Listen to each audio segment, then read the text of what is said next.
কেইদিনমান আগতে আমি কেবিনেটত সিদ্ধান্ত লৈছিলো যে এই গৃহ ঋণৰ সৰ্বোচ্চ যেটো পৰিমাণ সেইটো 15 লাখৰ জায়গাত 30 লাখ টকা হ'ব অৰ্থাৎ এতিয়াৰ পৰা সৰকাৰী কৰ্মচাৰী সকলে আপোন ঘৰ আঁচনিৰ জৰিয়তে 30 লাখ টকা পৰ্যন্ত বেংকৰ পৰা সৰকাৰৰ জৰিয়তে ঋণ লব পাৰিব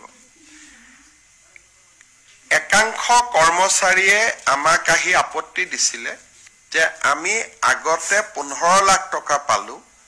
কিন্তু নতুন সকলৰ কাৰণে আপোনালোকে 30 লাখ কৰি দিলে গতিকে আমাকো আৰু 15 লাখ টকা ঋণ লোৱাৰ সুবিধা দিয়ক গতিকে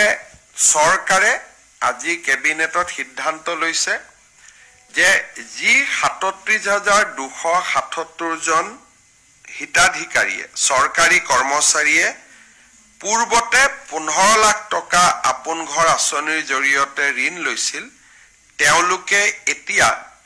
30 লাখ টকা লৈকে অৰ্থাৎ আৰু 15 লাখ টকা বেংকৰ পৰা ঋণ লব পাৰিব আপোন ঘৰ আঁচনিৰ অধীনত ইয়াৰ পিছত আজি কেবিনেটে এটা সিদ্ধান্ত ললে যে আমাৰ তিনিখন প্ৰপ'জ ৰিজাৰ্ভ ফৰেষ্ট আছিল এই